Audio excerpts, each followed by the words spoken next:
सुनिए सुनिए और बार बार सुनिए। आइए फिर सुनते हैं। You're gambling with World War III. You're gambling with World War III.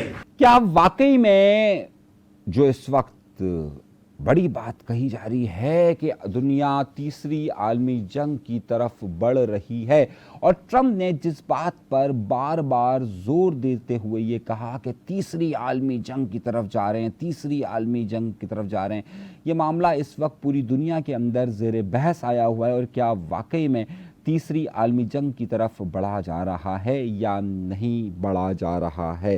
इस वक्त जो सबसे अहम खबर जहां पर मैं जिक्र कर रहा हूं, ट्रंप एक तरफ बैठे हुए हैं और दूसरी तरफ ज़ेलेंस्की बैठे हुए हैं।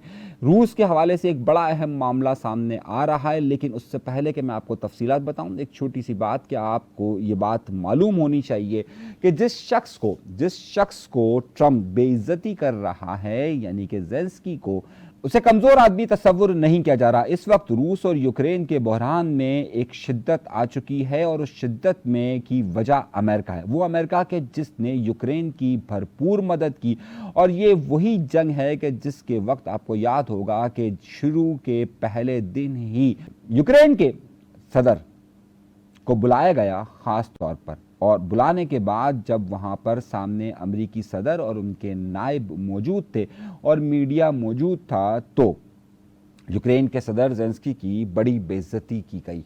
उन्हें कहा गया कि पहले तो तुम अपनी जितनी भी कीमती मादनियात है वो हमें दे दो, और अगर नहीं देते तो फिर सोच लो कि क्या नताइज बरामद होंगे। और उसको प्रेशर देते हुए कहा कि तुम अमन मुआहिदा नहीं चाहते हो जो रूस के साथ अमन मुआहिदा हो रहा है, और तुम दुनिया को तीसरी आलमी जंग की तरफ धकेलना चाहती हो।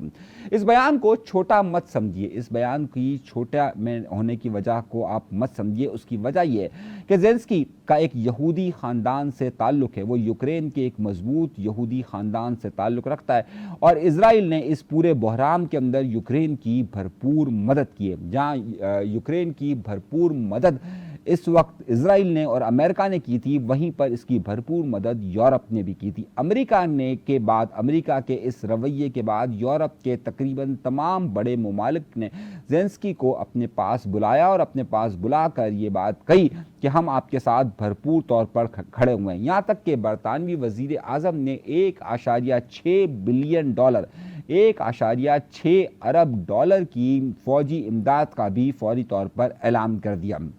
मामला यह है कि इस वक्त तक पूरी यूरोप की जो सेफ्टी और सिक्योरिटी की जिम्मेदारी है वो अमेरिका ने ली हुई थी। अगर अमेरिका यूक्रेन के मामले पर अलग होता है और यूरोपीय ममालिक अलहदा की तरफ जाते हैं, तो क्या इससे ख़तरा बढ़ जाएगा, और इससे क्या दुनिया जिसे यूनिपोलर हो गई थी और उस वक्त एक ही सुपर पावर अमेरिका मौजूद था और वो अब अपने दोस्तों पूरे यूरोप के साथ अलग हो जाएगा, तो क्या ये यूरोप चीन की तरफ या रूस की तरफ जाने की कोशिश करेगा? और इस सारी सूरत हाल में क्या एक नया कॉन्फ्लिक्ट, एक नया तसादुम बढ़ेगा? और जिस बात का इशारा ट्रंप कह रहे थे कि जनाब क्या तुम दुनिया को तीसरी आलमी जंग की तरफ धकेलना चाहते हो, वो तीसरी आलमी जंग की तरफ बढ़ेगा या नहीं बढ़ेगा? आइए जरा सा मैं आपको ज़मीनी हकाइक बताना शुरू करता हूं और उसके बाद हम आगे करते हैं। सबसे पहले तो दुनिया इस बारे में चौंक पड़ी कि अमेरिका जैसे ताकतवर मुल्क के सामने बैठकर यूक्रेन जैसा एक छोटा मुल्क का सदर इस बारे में डट सकता है और ट्रंप को खरी खरी सुना सकता है, और इसके जवाब में ट्रंप भी जो है वो ज़ेलेंस्की को खरी खरी सुना सकते हैं। ये अब तक की तारीख में पहला वाक़या है। अगर आप तारीख को उठाकर देखिए तो अमेरिका दूसरी आलमी जंग अज़ीम के बाद से जिस तरीके से सुपर पावर बना है, उसके बाद किसी भी उसके गिर्द रहने वाले मुल्क का या उसके असर में रहने वाले मुल्क के किसी सरबराह का ये पहला इस तरह का नोक झोंक है। क्या ये बात वाज़े करती है कि अमेरिका का अब वो रोब और दबदबा नहीं रहा, और ज़ेलेंस्की जैसा जो कि यूक्रेन, जो कि इस वक्त रशिया के साथ जंग में बुरी तरीके से फंसा हुआ है, वो उसका सरबराह भी क्या ट्रंप के मुंह पर आ सकता है, और इस सारी सूरत हाल को ये वाज़े कर सकता है कि अब ट्रंप का यानी अमेरिका का यूनिपोलर का निज़ाम अब ख़त्म हो चुका है? ये वो सवाल है कि जो इस वक्त पूरी दुनिया के अंदर पूछा जा रहा है। क्या चीन और रूस अब इस हद तक अमेरिका के करीब आ चुके हैं, और ख़ास तौर पे रूस अमेरिका के इस हद तक करीब आ चुके हैं कि 100 साल से जारी सर्द जंग, यानी कि जो दूसरी आलमी जंग के बाद 1945 के बाद से शुरू हुई थी और सन 2025 में 80 साल के बाद वो दो दुश्मन के जिसकी वजह से दुनिया تقسیم رہی ہے اور جس میں لاکھوں لوگ، کروڑوں لوگ مر چکے ہیں، اب اس کی وجہ سے کیا روس اور امریکہ ایک جگہ پر کھڑے ہو جائیں گے؟ اور کھڑے ہونے کے بعد کیا اب جو یونی پاور کا کانسیپٹ تھا وہ ختم ہو جائے گا؟ اور کیا روس امریکہ کے انڈر میں آ کر کام کرے گا؟ تو اس کی بات ہے نہیں۔ اگر یہ نہیں کی بات ہے تو کیا بات ہے کہ امریکہ روس کی طرف اتنا حد تک جھکا جا رہا ہے کہ اپنے قریبی دوستوں یعنی پوری یورپی ممالک کو اس نے ناراض کر رکھ دیا ہے؟ کیا یورپی ممالک اس ساری صورتحال میں چین کی طرف جائیں گے؟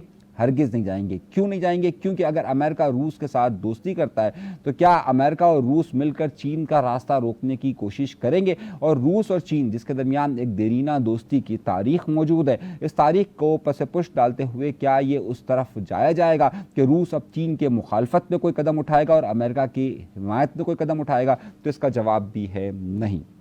اس ساری صورتحال میں اب کنفیوژن پر کنفیوژن بڑھتا جائے گا، اس خطے کے اندر بھی صورتحال تبدیل ہوگی۔ اگر امریکہ یوکرین کے متعلق یہی رویہ اپناتا ہے اور یورپ اسی طریقے سے رویہ اپناتا ہے تو اس خطے کے اندر کے جہاں پر پاکستان اور مڈل ایسٹ ہے، یہاں بھی صورتحال تبدیل ہونا شروع ہوگی۔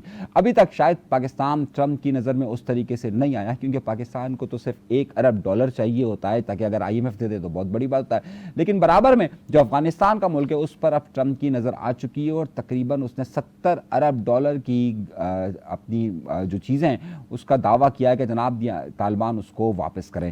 اس ساری صورتحال میں اگر آئندہ دنوں کے اندر یوکرین کا معاملہ روس کے ساتھ خراب ہوتا ہے، یورپی ممالک اگر اپنی تبدیلی کرتے ہیں اور جنگ بندی نہیں ہو پاتی تو اس ساری صورتحال کا نتیجہ یہ برآمد ہوگا کہ اس خطے کے اندر ایک نئی آگ اور ایک نئی موومنٹ شروع ہوگی جہاں پر چین، روس، یورپ، امریکہ اور مڈل ایسٹ کی بڑی طاقتیں اپنے سامنے آپ کو واضح طور پر نظر آئے گی۔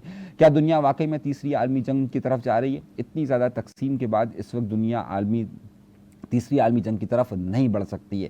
یہ تقسیم جتنی حد تک بڑھے گی اتنی ہی دنیا تیسری عالمی جنگ سے دور ہوتی جائے گی۔ تیسری عالمی جنگ صرف اس صورتحال میں ہو سکتی ہے کہ برابری کی طاقتوں کا مقابلہ ہو۔ یورپ اس وقت آنکھیں ضرور دکھا سکتا ہے لیکن نہ وہ امریکہ کے سامنے اس طرح کھڑا ہو سکتا ہے، نہ وہ چین کے ساتھ اس طریقے سے جا سکتا ہے۔ اس ساری صورتحال میں جو منظرنامہ ہوگا وہ صرف دیکھتے جائیے کی بنیاد پر ہو۔ اگلے 2 سال اس بارے میں فیصلہ کریں گے کہ اب دنیا کے اندر اگلی طاقت کس طریقے سے اپنے آپ کو منوائے گی یا پھر طاقتوں کی تقسیم کا فارمولہ مزید گہرا ہوتا جائے گا۔ اجازت دیجیے گا، اللہ نے کے بعد۔